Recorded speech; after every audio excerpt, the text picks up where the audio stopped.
Le Nouvel Esprit Public, Philippe Meyer, bonjour. Bonjour, merci de nous avoir rejoints pour ce Nouvel Esprit Public au cours duquel nous allons tenter d'éclairer certains aspects de l'actualité. Nous le ferons avec Béatrice Gibelin, directrice de la revue Hérodote et fondatrice de l'Institut français de géopolitique, avec Marc-Olivier Padis, directeur des études de la Fondation Terra Nova, et avec Lucille Schmid, du comité de rédaction de la revue Esprit. Je vous rappelle que notre prochaine émission, celle du 13 juin, sera en public au Théâtre Pierre Lamy de l'École alsacienne, mais je vous indique aussi qu'il reste extrêmement peu de place parce que vous connaissez les normes sanitaires et donc toutes les places du Théâtre Pierre Lamy ne pourront pas être occupées. Je crois que ce matin, il reste moins d'une quinzaine de places et peut-être même encore moins car je n'ai pas regardé avant de partir.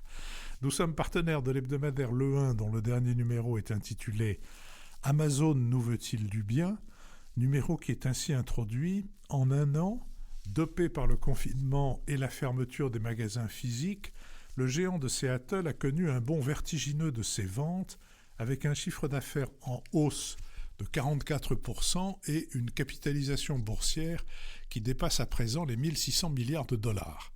Reste que la richesse de ses étals et la qualité du service client d'Amazon ne doivent pas occulter les versants plus sombres de son activité, des conditions de travail éprouvantes de ses employés à ses stratégies d'évitement fiscal. L'empire de Jeff Bezos, dont les ramifications s'étendent tous azimuts, est aujourd'hui devenu si puissant qu'il inquiète les États. Dans le cours de nos badas, si c'est pour la culture, on a déjà donné, nous avons mis en ligne mercredi 2 un entretien avec François Joussaume, libraire de livres anciens, antiquaire de livres, bouquiniste d'ouvrages d'occasion, installé Galerie Vivienne à Paris depuis 1838. Enfin, lui personnellement non, mais son magasin, oui. Fondé au milieu du 19e siècle, comme je viens de le dire, ce magasin voit défiler toutes sortes de chalands, depuis le collectionneur le plus pointu jusqu'au passant poussé par le hasard ou par la curiosité. François Joussaume raconte l'évolution de son métier, mais aussi les changements profonds du quartier où il est implanté et le passage d'une galerie décrépite à un haut lieu du tourisme et de la flânerie, tout en s'interrogeant sur l'avenir de son commerce. Nous allons maintenant nous intéresser à nos sujets d'analyse et le premier sur la situation de la France en Afrique. La France en Afrique n'est plus ce qu'elle était. Depuis son arrivée au pouvoir en 2017, le président français s'efforce de remanier la stratégie, les relations et l'intervention de la France en Afrique. Pour sortir du fameux précaré, il s'est tourné vers l'Afrique anglophone et après sa visite en mars 2019 en Afrique de l'Est, au Kenya et en Éthiopie, Emmanuel Macron s'est rendu cette année au Rwanda et en Afrique du Sud. Il a créé un conseil présidentiel africain dans lequel on retrouve des chefs d'entreprise et des intellectuels, et les intellectuels africains les plus en rupture avec la France-Afrique. Il s'est tourné vers les diasporas, il s'est adressé en novembre 2017 à Ouagadougou à la jeunesse africaine, il a annoncé qu'il entendait restituer le patrimoine africain détenu par la France, c'est une demande fort ancienne des États d'Afrique. Il a dévoilé avec le président ivoirien Alassane Ouattara une réforme du franc CFA pour changer notamment le nom de cette monnaie africaine, colonie française d'Afrique, nom qui n'a jamais varié. L'Élysée s'est attaché à renouer avec le Rwanda, autre abcès de la France-Afrique, en reprenant à son compte les conclusions du rapport Duclerc, qui établit une lourde responsabilité de la France dans le génocide des Tutsis, qui fit 800 000 victimes en 1994, tout en écartant la complicité. Enfin, le président a tenté de fermer un autre chapitre délicat en autorisant la justice burkinabé à consulter les archives liées à l'assassinat de Thomas Sankara, perpétré en 1987 et dont la France est accusée d'avoir été complice. L'Élysée a organisé un mini-sommet sur la dette, car selon le Fonds monétaire international, l'Afrique subsaharienne aura besoin d'ici à 2023 de 890 milliards de dollars de financement extérieur, c'est-à-dire 55% du PIB de la région.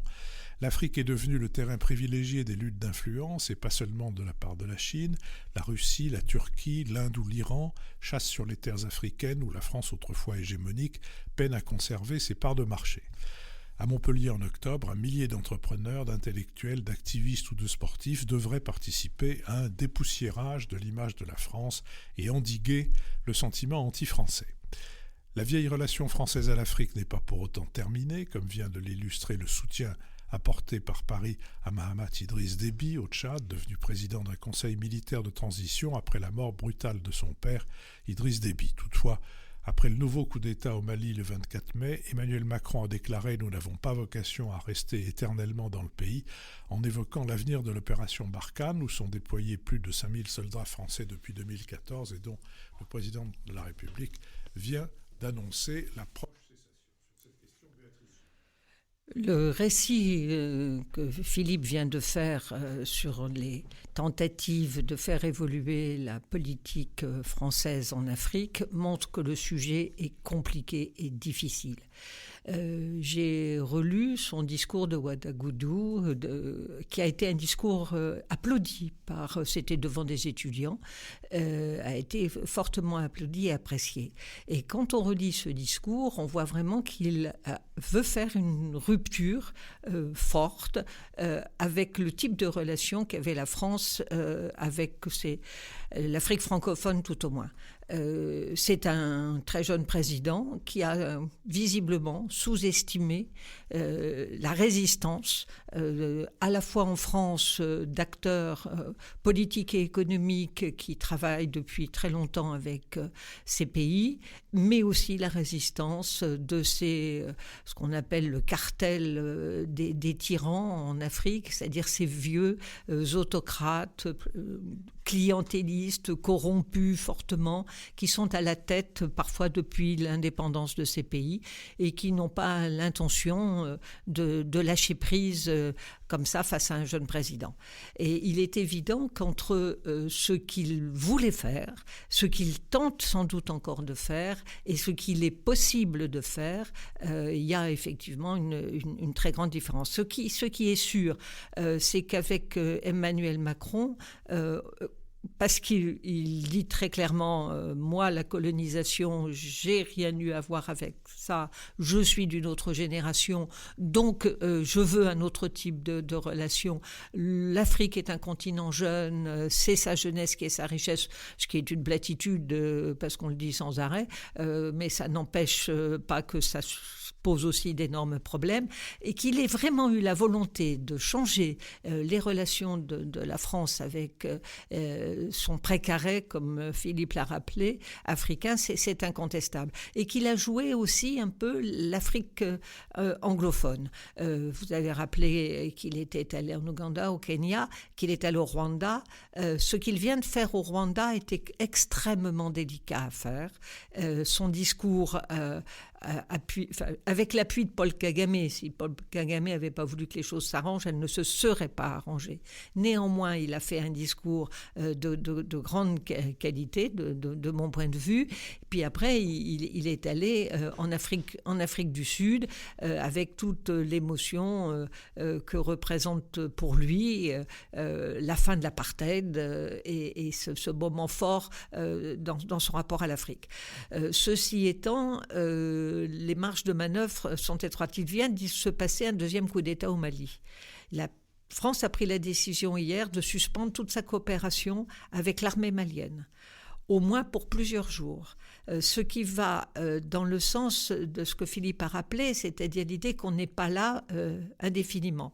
Mais ce qui est sûr, c'est qu'on doit se demander si l'intervention de la France, comme elle est intervenue en Côte d'Ivoire, comme elle est intervenue au Mali, comme elle est intervenue en Libye, est-ce que ces interventions ne sont pas source en fait de nouveaux conflits, d'aggravation de situations et non pas d'atténuation.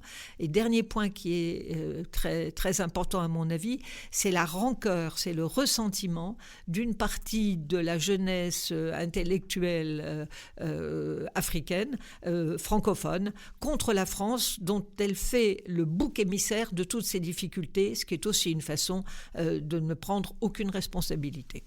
Marc-Olivier Padis. Béatrice a déjà abordé beaucoup de dossiers. On voit bien qu'il y a trois grands dossiers. Le dossier militaire, le dossier mémoriel et puis la question de l'influence du soft power, de l'influence douce à travers la francophonie. Donc je ne reviendrai pas tellement sur la présence militaire de la France qui est difficile, peu soutenue par les autres pays européens dans toute cette zone du Sahel qui est très déstabilisée. Le travail sur la mémoire, évidemment, le discours du Rwanda qui est important, mais aussi vis-à-vis de l'Algérie, démarche très, très importante. Et puis les transformations autour de la francophonie, c'est intéressant parce que le premier pas qui avait été fait vis-à-vis de Paul Kagame, c'était de pousser l'élection comme secrétaire général de la francophonie d'une Rwandaise, Louise Muski-Kiwabo, et ce qui était nouveau. Et comme l'a dit Philippe, une stratégie en fait aussi vers le monde anglophone, donc qui sort un peu de ce rapport complexe postcolonial, francophonie, et le philosophe africain Achille Mbembe dit dans des entretiens qu'il faut défrancophoniser la relation à l'Afrique. Et c'est très intéressant parce que Achille Mbembe fait état du ressentiment de la jeunesse dont parlait Béatrice, et en même temps, on a l'impression qu'il reprend à son compte tout un discours anti-français, et en même temps, il dit si la France était neutre, ce serait un sabordage, et il ne faudrait surtout pas, parce que qui prendrait la place de la France ? Et c'est évidemment une question, implicitement, on sent bien qu'il y a des puissances qui sont prêtes, notamment la Chine, pour des raisons économiques, est déjà extrêmement présente en Chine, et d'autres puissances, en Afrique, pardon, d'autres puissances sont prêtes à entrer là.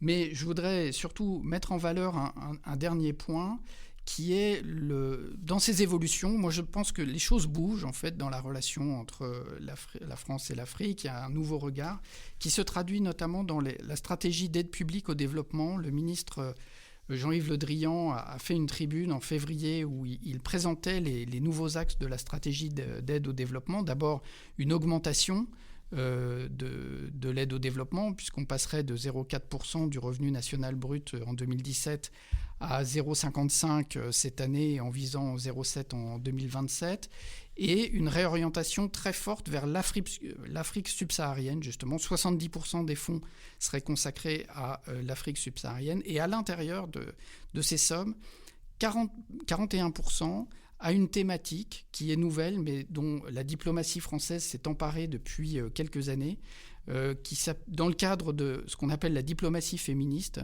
les droits à la santé sexuelle et reproductive. Et le développement de cette nouvelle stratégie, en fait, part d'une réflexion que ce qu'il faut mettre en avant aujourd'hui pour les populations, c'est en particulier le droit des femmes à disposer librement de leur corps. Et donc de favoriser les programmes qui travaillent pour l'éducation, pour l'accès aux soins, pour l'accès à la contraception, pour l'accès à un avortement légal et sûr, pour la lutte contre les violences sexuelles, les mariages précoces, les mutilations génitales féminines, énormément, en fait, tout un continuum de problèmes et d'enjeux qui limitent non seulement l'accès à une vie sexuelle épanouie, mais aussi à une santé reproductive, ce qu'on appelait avant la santé maternelle et infantile, qui se passe dans des bonnes conditions. Et la France a énormément réorienté toute sa stratégie d'aide vers ces enjeux. Et c'est très intéressant, notamment parce que donc à la fin du mois, à Paris, va se réunir le Forum Génération Égalité, qui est coprésidé par la France et le Mexique sous l'égide de l'institution ONU Femmes, pour promouvoir l'égalité entre les femmes et les hommes. Et donc cette nouvelle stratégie française doit entraîner d'autres acteurs, des acteurs de la société civile, des entreprises auprès d'elle, parce que c'est un sujet aujourd'hui sur lequel il est très difficile d'avancer au niveau multilatéral, dans la mesure où de nombreux pays résistent en fait à ce thème de l'égalité femmes-hommes, et même militent activement pour limiter l'accès, en particulier la question de l'avortement, reste extrêmement sensible dans des pays d'ailleurs très différents de sensibilité politique, religieuse, culturelle, extrêmement variés à travers le monde. Et donc on verra à la fin du mois ce forum Génération Égalité, dans quelle mesure il arrive à promouvoir de nouvelles approches sur ces questions. Lucile Schmid. Oui, merci Philippe. Béatrice et Marc-Olivier ont déjà dit beaucoup de choses. Moi aussi, j'ai relu le discours de Ouagadougou et je trouve que ce qui est passionnant, c'est qu'il s'adresse, le président de la République s'adresse à des étudiants. Et dans ce discours, il dit des choses assez concrètes. Il dit notamment, vous serez les bienvenus en France, vous pourrez aller venir, vous aurez des visas, vous pourrez ainsi, au fond, vous sentir plus libre de revenir en Afrique.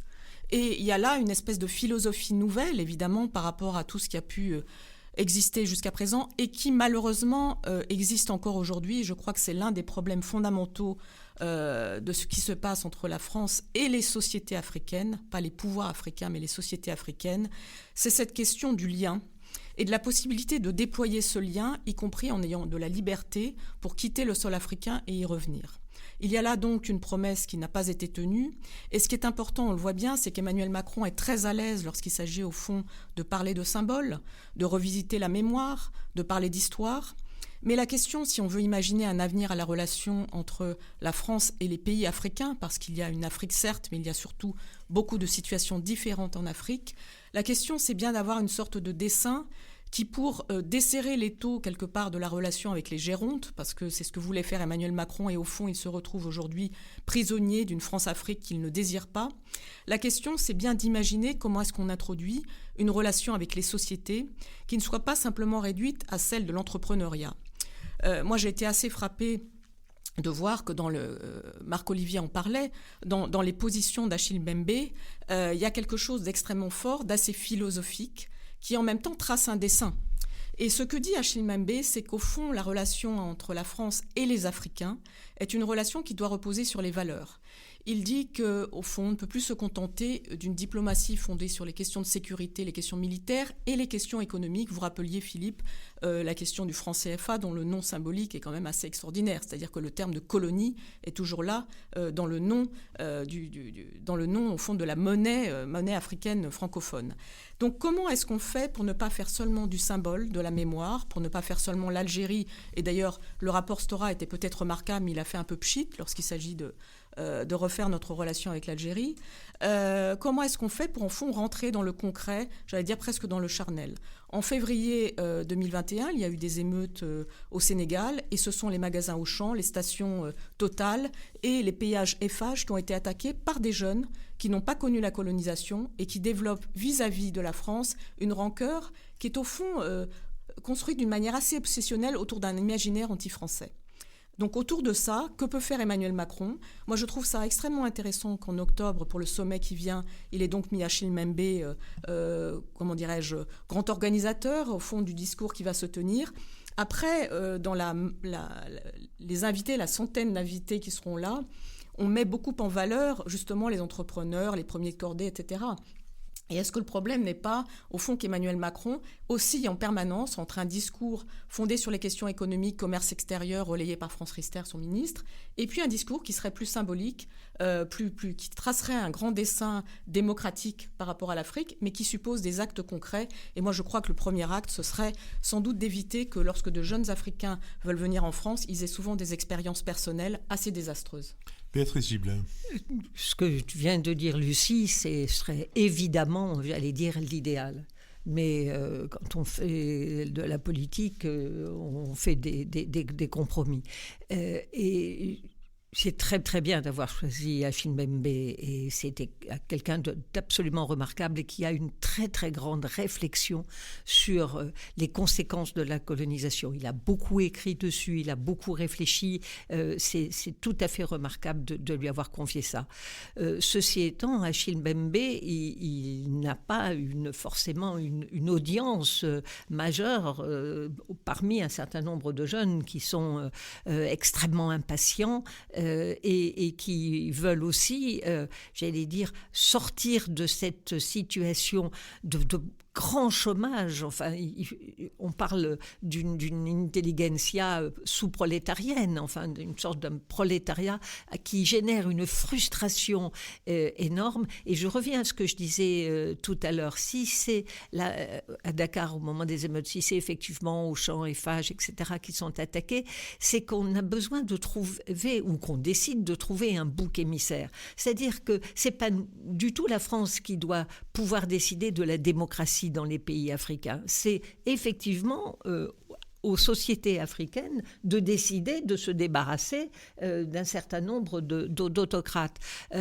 C'est Membe qui dit, mais au fond, pour avoir des grands changements, il a fallu des catastrophes ou des grandes révolutions. C'est l'Éthiopie et c'est le Rwanda qui ont réussi à s'en sortir. Tous les autres, ils ont gardé la structure qu'ils avaient. Et quand il dit ça, c'est extrêmement préoccupant. C'est-à-dire comment faire bouger les choses et comment aux Africains de faire bouger les choses. On peut tenir tous les discours qu'on veut, mais si en face, la répression, la corruption, le clientélisme serrent complètement les boulons, quoi qu'on puisse dire et faire, ce sera extrêmement difficile. Lucille Schmitt. Oui, une petite chose peut-être. Béatrice a tout à fait raison de dire qu'il ne faut pas peut-être être strictement idéaliste. Après, la question de la vision, c'est pas seulement une question d'idéal. C'est-à-dire que entre ce qui avait été tracé à Ouagadougou et la réalité aujourd'hui, le décalage peut aller croissant et il ne suffira pas d'ouvrir les archives pour tracer un avenir. Moi, c'est ça qui me frappe. Au fond, comment est-ce que Emmanuel Macron peut développer avec ces sociétés africaines qui ont un avenir? C'est pas un hasard si la Chine, comme on le rappelait, si l'Inde, si la Russie, si la Turquie sont en train de miser sur ces sociétés. Comment est-ce qu'on fait pour construire au fond une diplomatie d'influence? Béatrice Gibelin. Oui, cette diplomatie d'influence en recréant la confiance, parce que c'est ça qui est aujourd'hui en jeu, par rapport à une très forte défiance. Attendons de voir comment la Chine va faire payer son aide tout en ayant un discours. Nous, on n'a jamais été colonisateur, donc on vous comprend et on vient vous aider. Ceci étant, si vous n'êtes pas capable de rembourser les prêts qu'on vous a faits, vous allez comprendre votre douleur. Bon, donc ceci va jouer. Et comme par hasard, tu cites la Chine, on cite l'Inde, on cite la Turquie. On ne peut pas dire que ce soit des exemples de démocratie. Oui, il faut rappeler qu'on avait consacré une émission thématique à la Chine en Afrique et qu'il en était ressorti que la colonisation avait laissé des souvenirs fâcheux, pour rester dans la litote, mais que la présence des Chinois risquait assez vite de provoquer des réactions également, comment dirais-je, pour le moins vives, voilà, voire très tendues, comme on l'a vu à Dakar vis-à-vis des commerçants chinois. Je cherchais une litote et je me suis donc tourné vers Béatrice. Je vous propose que nous passions à notre deuxième sujet, qui est celui de la biodiversité et de l'éventualité, de la possibilité d'une stratégie pour cette biodiversité. Dans un rapport publié en 2019, les experts de la plateforme intergouvernementale scientifique et politique sur la biodiversité et les services écosystémiques, plateforme réunissant les représentants de 110 pays sur les 132 que compte ce GIEC de la biodiversité, ce rapport donc a révélé qu'1 million d'espèces sont en danger d'extinction sur la planète. Le Fonds mondial pour la nature, le WWF, qui depuis 1998 publie tous les 2 ans le rapport Planète vivante mesurant l'état de la biodiversité mondiale, a constaté qu'en 50 ans, nous avons perdu 68% du nombre de vertébrés sauvages dans le monde. Les 3/4 des systèmes terrestres et les 2/3 des systèmes marins sont dégradés. En 2010, la communauté internationale adoptait à Nagoya, au Japon, 20 objectifs, dits objectifs d'Aichi, pour préserver la biodiversité d'ici 2020. Malgré des progrès, les Nations Unies ont constaté en septembre 2020 l'échec de la décennie d'Aichi, aucun des objectifs n'ayant été totalement atteint. Les prochaines ambitions mondiales doivent être approuvées lors de la COP 15, prévue en octobre à Kunming, en Chine. Une coalition d'États plaide pour adopter le principe d'une protection de 30% de la surface terrestre d'ici à 2030. Le premier One Planet Summit consacré à la biodiversité, organisé par la France en janvier dernier, a lancé une série de rendez-vous visant à aboutir à la fin de l'année à l'adoption d'une nouvelle feuille de route mondiale pour la protection des écosystèmes lors de la 15e conférence des parties, la COP 15 dont je viens de parler, sur la diversité biologique. Ce sommet a été notamment l'occasion d'affirmer les liens entre les 3 crises majeures que sont le dérèglement climatique, l'érosion de la biodiversité et la pandémie de Covid-19. La convergence entre le climat et la biodiversité s'est aussi exprimée sur les financements par le biais d'un appel à ce que 30% des investissements en faveur du climat soient aussi bénéfiques à la protection de la nature d'ici à 2030.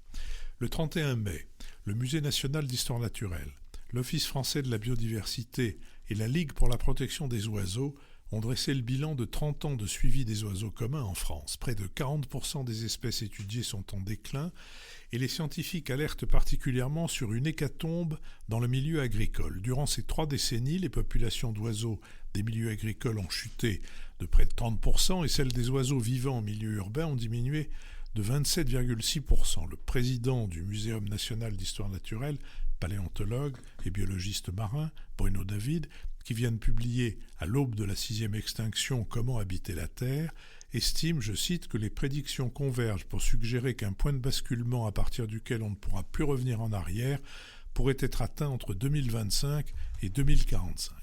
En cause, la fragmentation, la bétonisation des territoires, les pollutions diverses, notamment les pesticides, la surexploitation des ressources, le déplacement d'espèces potentiellement invasives, le changement climatique, etc. Sur cette question, Lucille Schmid. Oui, merci Philippe. Peut-être, puisqu'il nous faut répondre à cette question, quelle stratégie pour la biodiversité, peut-on rappeler que c'est une question assez ancienne, puisqu'elle se posait déjà au sommet de la Terre à Rio en 1992, et qu'à l'époque, plusieurs conventions avaient été adoptées, une convention pour le climat et aussi une convention pour la diversité biologique, et qu'à ce moment-là, en 1992 à Rio, on mettait sur le même plan les questions climatiques et les questions de biodiversité, ce que nous avons oublié aujourd'hui. Pourquoi ? Parce que les enjeux de biodiversité, et Bruno David, que vous citiez, le rappelle très bien, sont des enjeux infiniment plus complexes que les questions climatiques. Je ne dis pas que c'est simple, la question climatique, mais comme le dit Bruno David, c'est de la physique, tandis que la biodiversité, c'est de l'évolution. Et d'une certaine manière, sans vouloir dire que la physique c'est simple, en tout cas pas pour moi, la physique ça donne des résultats, on sait prévoir. En ce qui concerne l'évolution, la biologie, la biodiversité, ce sont des systèmes, des écosystèmes, et au fond nous ne savons pas très bien comment les choses vont évoluer, même si la question de la résilience de la biodiversité est beaucoup plus rassurante que celle par exemple de l'inertie climatique. Lorsqu'on laisse une zone vierge, elle se reconstitue beaucoup plus rapidement, et je crois que c'est Bruno David, lui encore, l'un en fait de mes gourous, qui rappelle que par exemple le thon rouge est revenu en Méditerranée parce qu'on n'a pas laissé passer un effet de seuil et qu'on a commencé à protéger les zones avant qu'il soit trop tard. Ces effets de seuil, en matière d'évolution, ils sont essentiels. Alors, donc ça fait très longtemps et à chaque fois, c'est l'échec. Vous l'avez rappelé, Philippe, les résultats sont à la fois accablants et extrêmement désespérants. On a même beaucoup d'éco-anxiété, en fait, qui est liée à cette disparition des espèces, et notamment des espèces que nous voyons, mais celles que nous ne voyons pas sont aussi... leur disparition, leur extinction est aussi assez désespérante, notamment les insectes, tout ce qui se passe au niveau des sols, qui, vous l'avez rappelé, sont artificialisés. Et l'un des éléments importants à avoir en tête, c'est que la 6e extinction n'est pas une hécatombe, c'est en fait une diminution d'abondance, c'est-à-dire progressivement que les animaux, les végétaux n'arrivent plus à se reproduire de la même manière. Ce qui aujourd'hui alimente déjà, je tiens à le dire, une sorte de biodiversité scepticisme qui est à combattre avec encore beaucoup plus de force que le climato-scepticisme qui aujourd'hui a disparu. Alors comment est-ce qu'on pourrait donc faire une stratégie ? Il existe déjà des stratégies. Nous ne nous en sommes pas aperçus, mais elles existent depuis le début des années 2000 en France. Il y a une stratégie nationale pour la biodiversité. Nous en sommes aujourd'hui au 3e lancement d'une stratégie nationale pour la biodiversité, avec une participation, c'est quelque chose d'assez notable, de la société, une espèce de concertation qui monte de bas en haut. Mais à chaque fois, les évaluations qui sont faites de cette stratégie nationale sont extrêmement décevantes. Pourquoi ? Premièrement, parce que peut-être que certains d'entre nous le découvrent, il y a une stratégie nationale pour la biodiversité, elle est très peu connue, elle n'est pas relayée, elle n'est pas communiquée. La deuxième chose, c'est qu'elle n'est pas développée dans les territoires et qu'aujourd'hui, si les régions ont commencé à avoir des stratégies régionales de biodiversité, elles ne se concertent pas entre elles et qu'au fond, d'une région à l'autre, d'une commune à l'autre, les stratégies de biodiversité sont différentes. C'est un patchwork avec parfois plus de communication que de réalité en ce qui concerne les objectifs. Troisième point essentiel, et surtout celui-là, les stratégies menées sont des stratégies sectorielles qui n'influent pas sur les politiques publiques, c'est-à-dire qu'en ce qui concerne les politiques agricoles, les politiques de transport, les politiques commerciales, la biodiversité n'est pas prise en compte au fondement de ces politiques.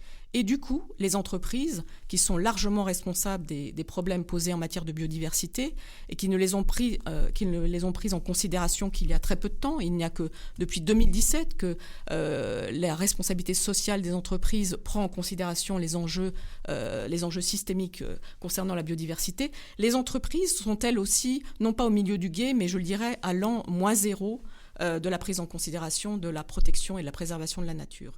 Ce sont notamment les entreprises de l'agroalimentaire, les entreprises du bâtiment et travaux publics qui sont aujourd'hui non pas en retard, mais même nuisibles en ce qui concerne ces éléments. Et l'un des enjeux importants en ce qui concerne cette stratégie sur laquelle nous cherchons à trouver des éléments de proposition, c'est évidemment qu'on associe les incitations, le volontariat venu des acteurs économiques et des citoyens, des sciences participatives, à des politiques publiques qui soient beaucoup plus ambitieuses. Aujourd'hui, par exemple, la discussion de la politique agricole commune, qui est censée être verdie depuis déjà une décennie, est un enjeu essentiel si nous voulons préserver la biodiversité. Si les oiseaux disparaissent, c'est aussi à cause des néonicotinoïdes. Il n'y a pas que les abeilles qui sont concernées. Marc-Olivier Padis. Je voudrais aborder le sujet de manière un peu différente parce que Lucile a fait une présentation déjà très complète et je voudrais repartir de son constat où elle dit, dans le fond, c'est un constat accablant et désespérant. Et qu'est-ce qu'on peut faire de ce sentiment de désespoir qui nous étreint quand on lit ces chiffres, quand on constate même dans la vie quotidienne, quand on se promène, l'ampleur de la difficulté. Ça me fait penser à une remarque que fait Bruno Latour dans son dernier livre « Où suis-je ?».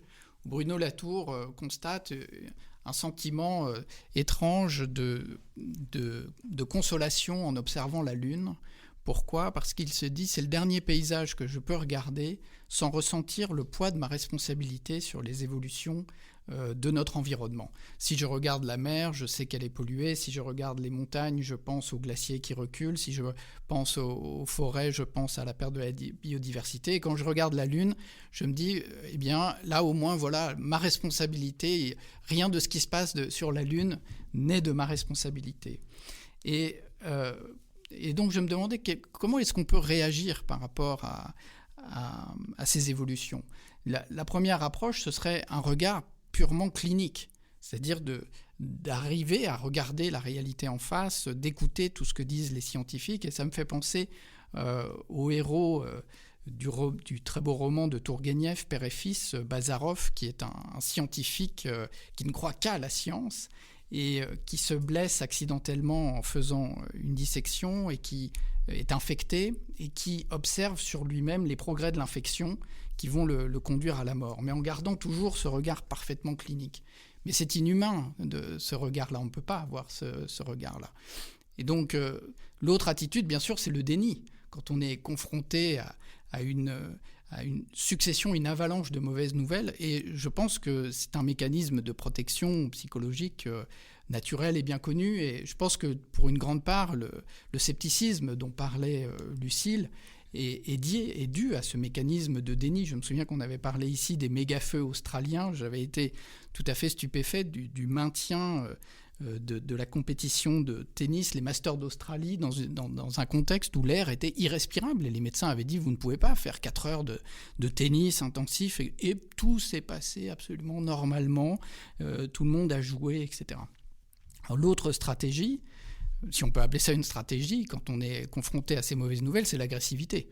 Et on voit très bien qu'il y a de plus en plus de mouvements, de mobilisations, d'ailleurs chez les jeunes, avec une vision un peu apocalyptique de notre avenir. Je pense à des mouvements comme Extinction Rébellion ou des attitudes individuelles de survivalisme où les gens espèrent être dans une bulle ou apprennent à vivre tout seuls dans la forêt ou peuvent basculer dans la violence. Parce que quelle est dans le fond, l'équilibre? Si la vie disparaît, toutes les actions militantes sont justifiées contre une catastrophe de cette ampleur-là. Et donc, c'est très, très difficile de trouver un équilibre. Et moi, je pense que la dernière solution, la seule en réalité, c'est d'accepter nos émotions, d'accepter justement cette éco-anxiété dont parlait Lucile, Et ça me fait penser à un philosophe australien, justement, qui s'appelle Glenn Albrecht, qui a écrit un très beau livre qui s'appelle « Les émotions de la Terre », où il réfléchit sur les émotions que nous ressentons en voyant les atteintes que nous portons à la Terre. Et il parle notamment, il a forgé un mot qui s'appelle la solastalgie, qui est un mélange de désolation et de nostalgie, qui est le sentiment qui nous étreint quand on voit la dégradation d'un paysage familier et que l'on constate qu'on ne peut plus trouver de consolation dans un paysage. Parce que notre rapport à la nature est aussi ce qui nous permet de nous consoler des difficultés de la vie, de nous remettre, de reprendre possession de nous-mêmes. Et il développe, je pense, assez justement, il faut trouver la description de ces nouveaux sentiments qui sont complètement inédits parce que nous sommes confrontés à des situations, des difficultés qui sont nouvelles. Et donc, il montre aussi, un autre philosophe, Olivier Remeau, qui a écrit un livre sur les glaciers, Penser comme un glacier chez Actes Sud, j'en avais fait une brève, dit très bien que l'apocalyptisme, dans le fond, c'est reconduire une forme d'anthropomorphisme, ou centrisme, pardon. C'est de penser, c'est dramatique, je n'entends plus les oiseaux, je ne pourrai plus aller voir les glaciers, et on se précipite faire du tourisme apocalyptique pour voir les derniers glaciers s'effondrer, et ce tourisme lui-même ne fait que ravager encore un peu plus les écosystèmes. Et donc, il faut sortir de cet anthropocentrisme et observer davantage la nature, la comprendre davantage et écouter davantage aussi nos émotions face à la nature. Béatrice Gibelin. Mais je reviens sur le rappel qu'a fait Lucile en disant mais bon sang, ça fait quand même longtemps qu'on parle à la fois de réchauffement climatique et à la fois de menaces sur la biodiversité. Et puis, au fond, maintenant, enfin, le réchauffement climatique, les climato-sceptiques sont vraiment résiduels, mais pour la biodiversité, le travail reste à faire. Puis je réfléchissais, peut-être on s'y est pas forcément très bien pris. Quand dans le marais du Poitevin, il a fallu détourner une autoroute pour préserver je ne sais plus quel batracien, ça semble dérisoire. Et c'est arrivé assez souvent. C'est-à-dire qu'on n'a pas su expliquer, faire comprendre, parce que c'est compliqué, ce problème des écosystèmes et que c'est une mécanique tellement fragile, tellement au fond exceptionnelle, c'est-à-dire qu'on n'a pas mesuré comment c'était exceptionnel qu'on ait la vie sur Terre avec toute cette complexité. Et comme Lucile l'a rappelé, c'est une évolution. Et c'est une évolution à multiples paramètres. Alors à partir de ce moment-là, c'est vrai que construire des modèles devient impossible. Mais je crois qu'on n'a pas su expliquer à quoi ça servait, pourquoi ce petit batracien, ou le fait qu'ils doivent traverser la route à une certaine période de leur reproduction est absolument essentiel. On a laissé croire que c'était dérisoire. Voilà, que c'était au fond des lubies d'écolos qui empêchaient les choses de se faire et que voilà, c'était bien pénible. Donc ça me semble pédagogiquement, si vous voulez, on n'a pas réussi à faire ça.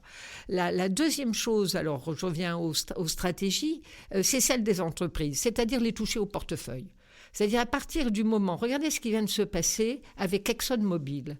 ExxonMobil a dû intégrer, il y a quelques jours, 2 nouveaux membres à son conseil d'administration qui sont tous les 2 sensibilisés au problème de la biodiversité. Pourquoi ? Parce que les actionnaires ont dit aux responsables d'Exxon « Attendez, notre action va baisser ». Parce que maintenant, il y a tout un courant de l'opinion publique qui n'est pas d'accord avec ce que vous faites. Donc nous, pas question qu'on voit l'action baisser, donc vous allez vous y prendre autrement, et ils ont dû prendre 2 personnes. Total, qui s'appelle maintenant Total Énergie, qui tient tout un discours sur son verdissement, etc. etc. Son attitude en Birmanie, où elle a continué à verser les dividendes à la junte birmane, a eu des conséquences importantes dans une partie de la population. C'est-à-dire que cette opinion publique qui devient sensible à des situations géopolitiques particulières et a pris conscience, parce que je crois quand même que maintenant il y a une prise de conscience sur les dangers à un terme qui n'est pas si lointain, ce fameux seuil dont Lucile parlait, qui est si difficile à déterminer. Ça n'a pas marché pour la morue à Terre-Neuve parce qu'on s'y est mis plus tard, alors que ça a marché pour le thon rouge. Au fond, la nature est bonne fille quand on essaye de ne pas lui faire trop de mal. Et cette prise de conscience-là, et moi je crois que c'est les opinions publiques, les boycotts sur certains... Ils sont quand même très sensibles, ces entreprises, à leurs images. Elles en ont besoin, elles font tout un marketing en dépensant énormément d'argent. Car sans les entreprises, on n'avancera pas assez vite. Elles sont le cœur même dans notre système. Alors on parle du capitalisme financier, ça on en a parlé tout de suite. On parle du capitalisme humain. Le capitalisme de la nature va devenir, je crois, un des enjeux importants. Et c'est là-dessus qu'il faut travailler. Je suis d'accord avec Béatrice sur le fait que le portefeuille est le père de bien des vertus, et notamment chez les actionnaires, et aussi sur l'absence d'informations, de connaissances de ce que prenait la forme dans l'école primaire où j'étais, c'est-à-dire du temps de la reine Victoria, ou peut-être même un peu avant, de ce qu'on appelait la leçon de choses.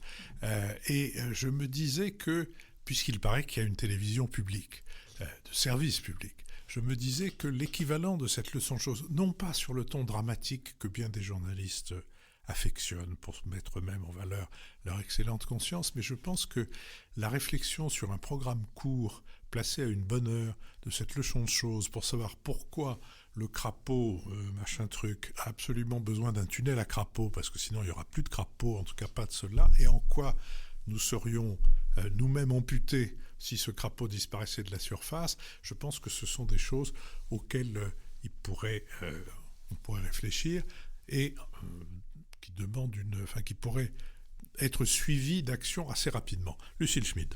Oui, moi je trouve assez passionnant l'idée de réintroduire les questions économiques et entrepreneuriales dans ce débat. Pourquoi ? Parce que d'abord, aujourd'hui, elles sont encore maltraitées. Est-ce que c'est dû au fait que les écologistes français ont été très réservés, très réticents au fait de faire le lien entre économie et écologie, et en tout cas très réticents sur la question de penser l'entreprise ? On ne peut pas leur jeter la pierre. Je crois que la difficulté à faire interagir les deux mondes est quand même très compliquée. Par exemple, Engie a recruté des écologues depuis le début des années 2000, et personne ne le sait, sauf lorsqu'ils s'intéressent de manière un petit peu spécialisée à ça, alors que c'est à mon avis un élément extrêmement fort sur lequel ils pourraient faire jouer leur image.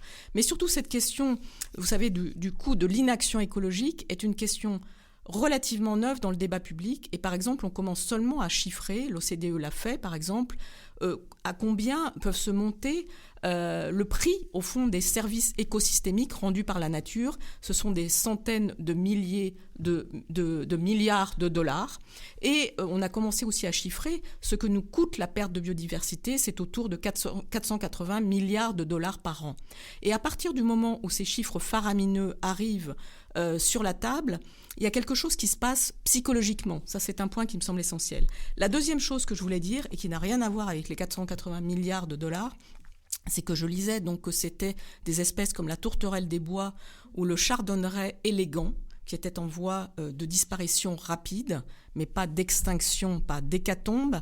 Et je me disais, mais est-ce que j'ai déjà vu un chardonneret élégant ? Et au fond, saurais-je le reconnaître ? Et on sait bien... là-dessus, la leçon de choses, etc. Oui, Philippe est un chardonneret élégant, c'est évident. Mais il y a quelque chose sur cette espèce, vous savez, de poésie de ces noms, de caractère profondément littéraire, au fond, de ce qui surgit au travers de cette description de la biodiversité, mais comme un monde disparu avant même que nous l'ayons connu.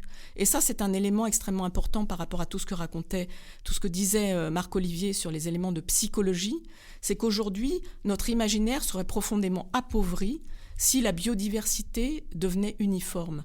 Par exemple, je m'enthousiasmais d'avoir un pigeon ramier qui roucoulait sur mon balcon, et j'ai découvert que cette espèce généraliste prenait la place de ces espèces spécialistes, et que du coup, je ne verrais peut-être jamais de chardonneret élégant. Eh bien, moi, ça m'a profondément attristé.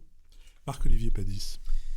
Oui, je suis d'accord avec ce que disait Béatrice sur le fait qu'on ne trouvera pas de solution à ces multiples difficultés multidimensionnelles sans les entreprises ou contre les entreprises. Et donc, il y a les actionnaires, le capital. Il y a aussi un facteur qui commence à faire bouger les entreprises, c'est le recrutement des jeunes diplômés.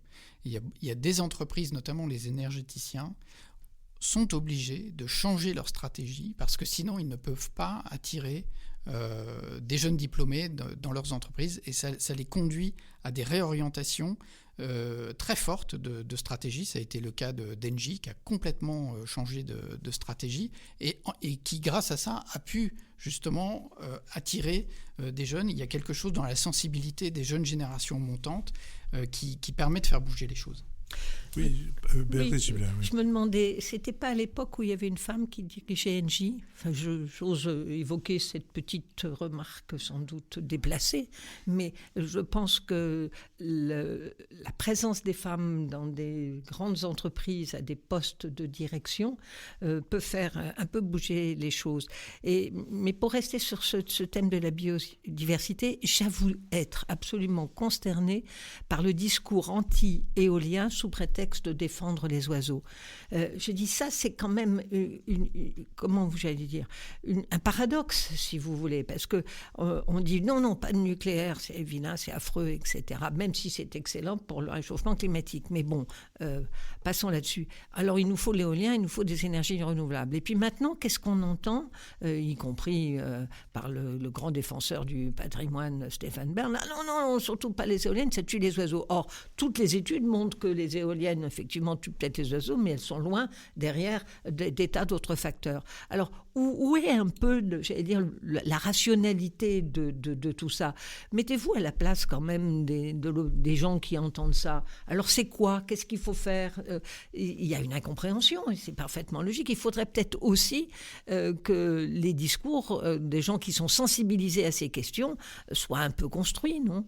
Oui, mais il faudrait peut-être aussi que la définition de l'éolien soit plus claire. C'est-à-dire qu'on peut être contre l'éolien terrestre, si je puis dire, et notamment cet éolien qui met les paysages... Et savoir que l'éolien, c'est d'ailleurs ce que Pierre Veltz avait soutenu dans l'émission qu'on avait fait avec lui, disant que oui, il faut de l'éolien, mais il faut de l'éolien sous la forme des parcs éoliens qui sont en mer. Et ce qui n'empêche pas qu'il y ait... une opposition aussi à ces parcs-là, mais ce sont deux éoliens qui ont des effets différents et qui provoquent des réactions tout à fait différentes. De surcroît, il y a quand même une chose, moi je me souviens d'une préfète une préfète en activité à l'époque, me disant que le dernier moyen de corruption des maires et des élus locaux, c'était l'éolien. Et que derrière des sociétés qui construisaient 3 éoliennes qui servaient à pas grand-chose, il y avait un argent qui était en grande partie fourni d'ailleurs par Engie, enfin à l'époque par EDF, etc. Donc la sanctification de l'éolien, sans savoir de quel éolien on parle, me paraît un peu rapide. Et puis sur l'effet de la féminité sur le souci de la biodiversité, c'est peut-être vrai dans les entreprises, l'exemple que Béatrice a évoqué en tout cas pourrait l'éclairer, l'illustrer. C'est moins vrai dans la politique. La maire de Paris, en ce qui concerne les pigeons, qui sont une espèce invasive, destructive, agressive, etc., des autres espèces d'oiseaux, comme l'a rappelé Lucile, n'a absolument aucune espèce de politique, pas davantage qu'elle n'en a d'ailleurs pour sortir de Paris, sinon la totalité, mais au moins le gros de la population des rats, qui, comme on sait, ne se privent pas de se nourrir avec les nids, les œufs qu'on trouve dans différents nids et les choses de ce genre. Donc, de ce côté-là, je pense qu'il faudrait que la prime à la féminité s'étende aussi à la femme. Lucile Schmitt. Oui, moi je trouve l'exemple de l'éolien... À la femme mère, oui. je veux dire, pardon. La prime à la féminité risque pas guère de s'étendre aux ours. Lucile Schmitt. Bon, je rebondis pas sur les femmes et je rebondis sur l'éolien. Je trouve que ce qui est assez passionnant dans les débats sur l'éolien, c'est qu'on voit bien la difficulté que nous avons à comprendre que dans l'urgence écologique, il y a à la fois à transformer, donc à mettre en place de nouvelles industries, et à préserver. Et au fond, comme on a très peu articulé, comme je le disais tout à l'heure, les questions de biodiversité et les questions climatiques, d'ailleurs dans l'évaluation des stratégies de biodiversité, c'est un des premiers trucs qui apparaissent. Mais que s'est-il passé autour de l'éolien? Donc c'est y compris là-dessus. La question de l'implantation territoriale des éoliennes n'a jamais été gérée en respectant, par exemple, les enjeux de biodiversité. Et aujourd'hui, le caractère anarchique de l'implantation de l'éolien, alors qu'en même temps, il y a 2 régions en France qui concentrent, je crois, 50% du parc éolien, donc on le sait, c'est le Grand Est et les Hauts-de-France, il y a quelque chose là-dedans d'un immense paradoxe. Et c'est vrai que le déploiement à marche forcée de l'éolien qui est prévu d'ici 2028 va rencontrer de plus en plus de résistance citoyenne parce qu'il faut tenir compte, si on veut que ça se passe bien, du fait qu'il y a certains paysages qu'il ne faut pas défigurer, du fait qu'il faut tenir compte de la vie des riverains, des gens qui habitent là, et du fait aussi qu'on ne construit pas un secteur industriel comme on construisait des autoroutes dans les années 70 quand il n'y avait pas d'autoroute, ou les centrales nucléaires quand on avait des problèmes d'accès à l'énergie. Aujourd'hui, l'électricité est bon marché, elle existe partout, et il faut faire comprendre l'avantage relatif de l'éolien. Et moi, ce que je trouve, pour terminer ma petite diatribe là-dessus, c'est qu'on ne dit pas assez que le sujet, c'est de sortir du fossile. On fait tout le temps la comparaison entre le nucléaire et l'éolien, alors que le sujet, c'est qu'il faut faire monter en puissance l'électricité parce qu'il ne faut plus qu'il y ait de pétrole et de moins en moins de gaz. Donc ces enjeux-là, c'est compliqué à faire comprendre, et c'est pas en disant l'éolien à tout prix qu'on surmontera des résistances qui montent ailleurs qu'en France, qui montent aussi en Allemagne. On n'arrêtait pas de nous dire qu'en Allemagne, il n'y avait aucune résistance à l'éolien. C'est en train de devenir aujourd'hui beaucoup plus puissant face à des montées en puissance, justement, qui n'ont pas été concertées et bien territorialisées. La chance qu'on a par rapport à l'Allemagne, c'est qu'on a beaucoup d'espace. C'est qu'on est à une densité de 110 habitants au kilomètre carré, quand l'Allemagne, qui est un territoire plus petit et qui a 82 millions d'habitants, c'est avec une densité beaucoup plus forte. C'est-à-dire que nous, il y a des endroits, y compris terrestres, sur lesquels on pourrait mettre des éoliennes sans défigurer un certain nombre de paysages. Je ne suis pas une fanatique de la défense de l'éolien, c'est absolument pas ça. C'est essayer de prendre simplement en compte un certain nombre de contraintes, c'est tout. Et quant au parc sur la mer, on ne peut pas les mettre très très loin. Parce qu'après, il faut tirer des câbles. Donc, on ne les met pas si loin que ça. Moi, je pense, par exemple, à la région du Nord-Pas-de-Calais. Le détroit du Pas-de-Calais, c'est l'un des détroits les plus fréquentés au monde. C'est extrêmement difficile d'installer un parc éolien là-dessus. En Allemagne, ils sont au-delà de Rotterdam. Ils sont beaucoup, beaucoup plus au nord. Ce n'est pas si simple. Marc-Olivier Padis. Toute petite comparaison avec la problématique énergétique allemande. En Allemagne, il y a beaucoup plus d'éoliennes qu'en France. Je crois qu'on est à 4-5 fois plus. Mais il n'y a que 2 régimes de vent en Allemagne, alors qu'il y en a 5 en France. Donc on a une plus grande variété géographique. Et d'autre part, les lignes à haute tension sont aussi un problème en Allemagne parce que les gens résistent aux éoliennes, mais ils résistent aussi aux lignes à haute tension. Et donc, la grille de distribution de l'électricité est très mal faite en Allemagne. Les industries sont au sud-ouest, tandis que les éoliennes et le solaire sont au nord. Et donc, il faut faire transiter toute cette électricité à travers tout le pays. Et en France, on a un système de distribution de l'électricité qui est beaucoup plus varié, beaucoup plus fort, beaucoup plus résilient. Et donc, il y a des très grosses faiblesses dans le système énergétique allemand. Il faudrait demander à Michaela Wiegel, mais il semble que la seule chose à laquelle les Allemands ne résistent pas, c'est le charbon. C'est exact. Ils ont gardé des centrales au charbon et ils ont négocié, ils ont fait une très grosse négociation de sortie du charbon. Comme ils savent faire, ils ont pris 3 ans avec tout le monde autour de la table. Mais la difficulté, c'est que non seulement ils ont du charbon, mais en plus c'est de la lignite, qui est le charbon qui pollue le plus, et en plus qui sont dans les anciens Länder de l'Est, c'est-à-dire les plus pauvres, là où il y a déjà le plus de chômage, et où la transition va coûter très très cher, parce qu'il faut abandonner ces exploitations et ces centrales à charbon qui sont absolument négatives, et il faut qu'on explique beaucoup plus à nos voisins qu'ils sont contre le nucléaire, mais qu'ils consomment le nucléaire français quand il manque d'énergie. Et puis d'ailleurs, leurs dernières centrales ne sont toujours pas fermées, donc en fait, ils sont toujours au nucléaire, et que leur charbon, comme celui des Polonais, est un gros problème pour tout le monde.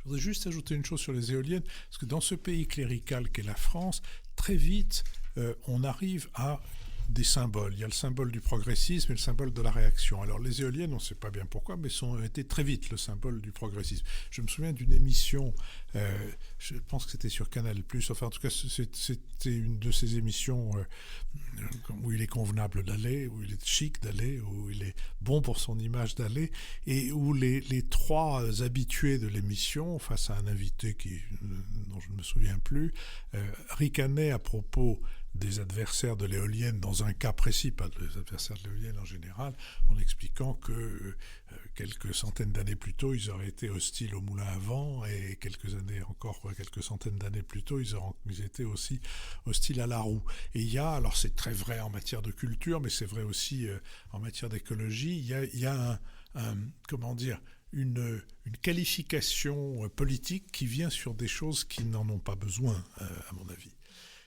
Si vous êtes d'accord, nous allons constater que l'heure est venue de notre dernière séquence, la séquence des brèves, que j'ouvrirai en recommandant le livre de Michel Barnier, La Grande Illusion, paru aux éditions Gallimard, qui est le récit de sa négociation du Brexit. Alors, il faut être précis et donc nuancé.